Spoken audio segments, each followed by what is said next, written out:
Kasper, start. Yes. Start. Another Kasper. 5 seconds.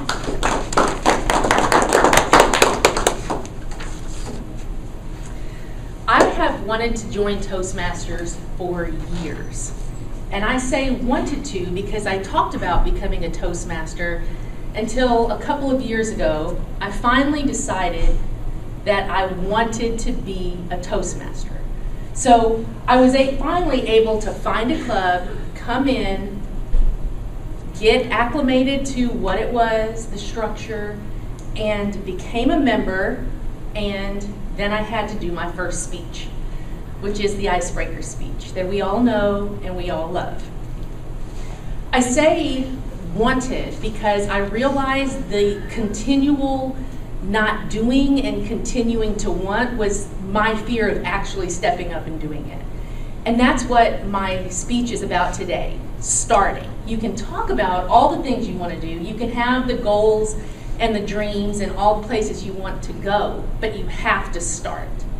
So my start with Toastmasters, when I had to do my icebreaker speech, I was probably the most formal icebreaker speech most of these guys saw in Toastmasters. I had a full-on PowerPoint. I had pretty much a resume, front and back, of who I was and what I did. And I joined Toastmasters because I thought that I was rough around the edges and I needed to be more polished. So here I am coming in as polished as I think I can be. And so I get to the end of the presentation and everybody's like, wow, we've never had a PowerPoint for icebreaker and all the things. And when I got my evaluation, what was interesting to me is the very reason I thought I needed Toastmasters was the very thing that the audience wanted from me, because I was so structured and so rigid and it wasn't conversational. And so that leads me to, you have to start to know what it is. I was working on the plans and the things that I knew in my limited capacity.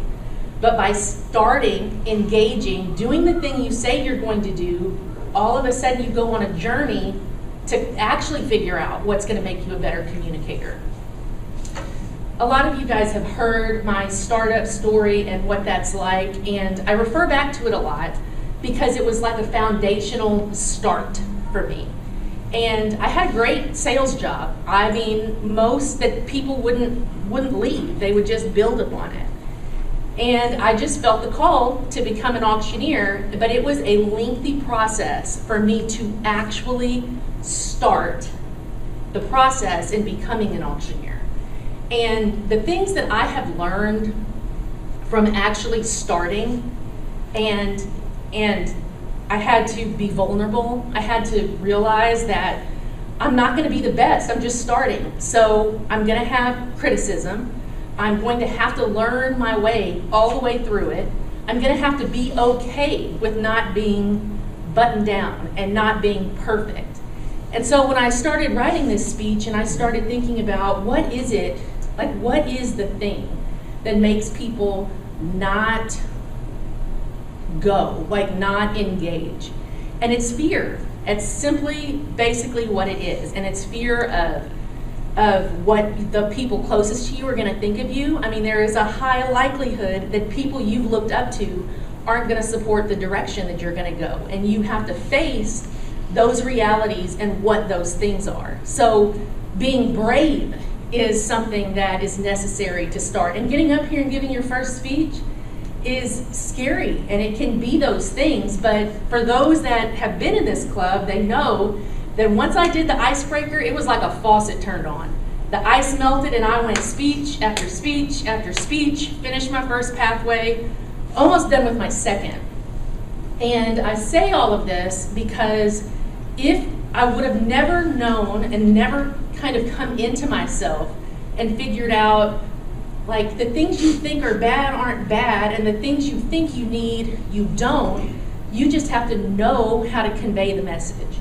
And so it doesn't matter if you want to go into the doctorate program, or start a family, or ride in a hot air balloon, or become a scuba diver. whatever it is that you want to do, all you have to do is start, like actually take the step and do it. Thanks.